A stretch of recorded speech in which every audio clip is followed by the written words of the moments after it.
Morning. Morning. What we got? We know Dorian's available. We know he's here. He's practicing. Is he available to throw passes? He's available.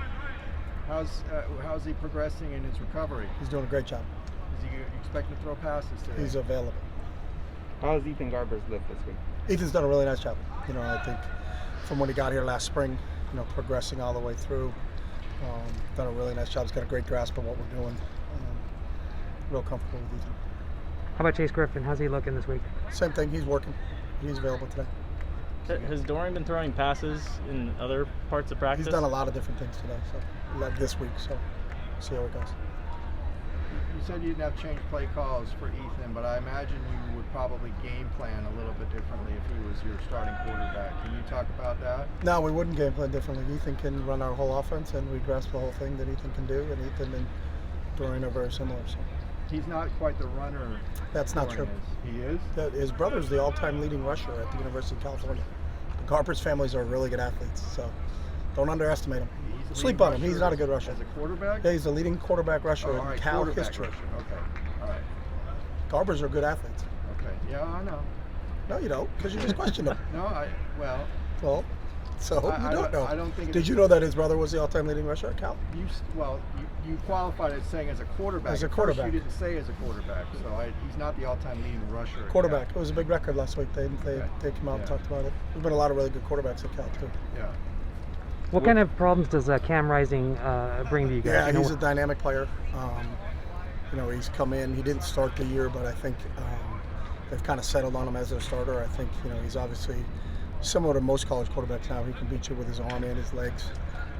He seems like he's a really accurate passer. He's got a really good grasp of what Andy Ledwig's asking him to do in that offense, and they seem like once they inserted him into the lineup, they've taken off offensively. So, really good football player.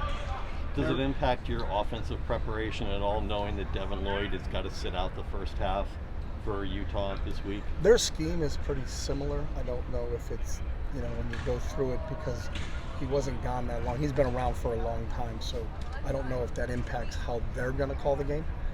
We're obviously aware that he's not going to be in there in the first half, but schematically, they've been doing the things since Coach Whittingham was the defensive coordinator. So they've been doing things that their system defensively has been in place for a long, long time. I couldn't tell you because there isn't enough tape to say do they call things slightly differently when Devin's in or Devin's not in. So we won't know that until the game unfolds.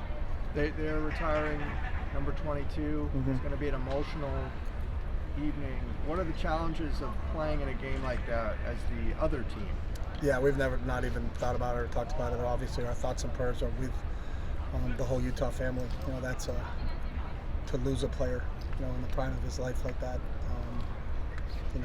It kind of puts the game of football actually in perspective. But we don't think of it that way. We think of it of our thoughts and prayers are with the Utah and the whole Utah community in terms of what happened in that tragedy.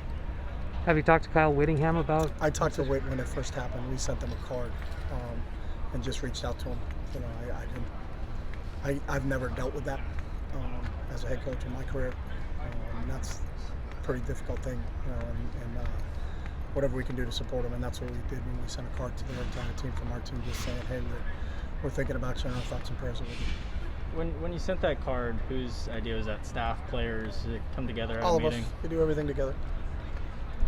And kind of in terms of Pac-12 standings and implications, kind of a similar situation when you went to Utah in 2019. Does that come up at all? Maybe not what's going on in the field, but it's kind of a must-win. Similar situation. You kind of have to win to stay in contention for the Pac-12 South. You always have to win to stay in contention for the Pac-12 South. So we're not talking about something that happened 2 years ago or 1 year ago or 5 years ago. So you got to win all your games in league if possible, and pick your head up in December and see if that's good enough. So, but we've never talked about rankings or this thing and what's their schedule and who's this and who's that. That you can go round and round and round with scenarios, but if you don't win, then it really doesn't matter. So, our sole focus is on playing against a really well-coached, talented Utah team. So. To that point, you guys are one win away from bowl eligibility for the first time in your tenure. What do you here. think the answer to that question? I'm going to ask it anyway. Okay. All right. Have not talked about it. I'm not asking if you talked about it with the team. That's not even the question. Okay. In your big picture hat, which you don't like wearing, Yeah, I don't have to wear it. So. But It's not that I don't wear it. I don't like wearing it. I don't even own it. So I don't have a big picture of that. So 6 wins doesn't get you to a high-end bowl game. It just barely gets you bowl eligibility. Is that the floor or the ceiling for this team this year? it's not even I don't even entertain the question because that's not what we're talking about. Our sole focus is on playing Utah. So But we've never once had a conversation about do we want to get to 6 wins or do we want to get to 9 wins or do we want to get to 10 wins or we want to have a really good Wednesday. And I know that's boring to you guys and you don't for some reason you don't accept my answer, but the answer's always been the same. So that's what we do. That's what we're all about. We're about the process. We're very outcome aware, but we're process oriented in terms of everything we do. So for me to then go off script and say, hey, we do talk about that, we don't. We just don't. We have to be efficient with our time. So our deal is we got to have a really, really good Wednesday to prepare for a really well coached team and a really talented team in Utah.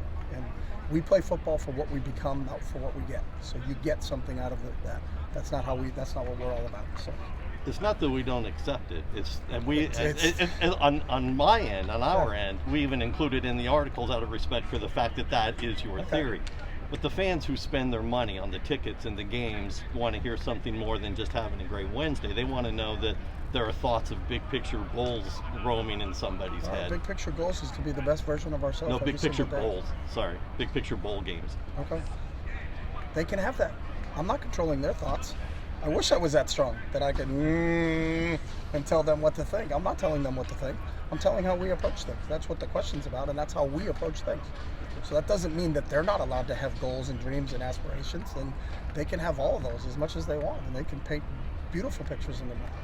But we have to focus on what's the most important thing, and the most important thing is what is next. What is next for us is training today. That's the definition of mental toughness, your ability to focus on the next most important thing. The next most important thing is practice on Wednesday. Not a bowl game, not where we're going to go, where we're going to spend Christmas, all those other things. If you do that, you get distracted. I told you the sports psychology aspect of it. You want to reduce 80% of your anxiety, live in the moment, don't live in the future. So that's what we're trying to focus on here. Chip, Cameron Johnson was called for targeting and will be out for the first half. How are you handling the reps and getting another guy ready to Same be the thing. starter? And we rotate those guys. So Jay Shaw and Devin Kirkwood have been playing out there a ton. So those guys will play in the first half, and then we'll get Cam back for the second half. So How did Kirkwood look when he did get in?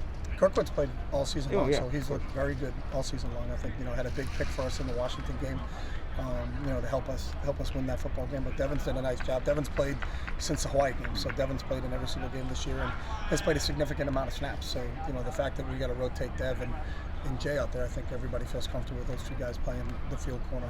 And we got Mo and Albie into the boundary. Chase Griffin's been very active in the NIL space, has gotten a lot of deals. What does that say about him that a third string quarterback can really benefit off this new world order here of NIL? What does it say about Chase? Is that he's just a special young man. We've known that from the time we started recruiting him. So, he's sharp. If you have an opportunity in NIL deals and you want a great representative for you, you should contact him. He's a great young man, and we're really proud of him. He's graduated undergrad from here in 2.5 years. He's already enrolled in grad school. Chase is a special person. So I think the companies, or whoever they are, I don't know who they are, that are involved with Chase are pretty smart, because Chase, I'd want Chase. And I say it a lot, but if you want to buy stock in a human being, buy stock in Chase Griffin, because he's just starting to take off. That kid's going to be a special person. He is not going to be. He is a really special person. So. All right, thanks. Thank you. Thanks, guys. Appreciate that.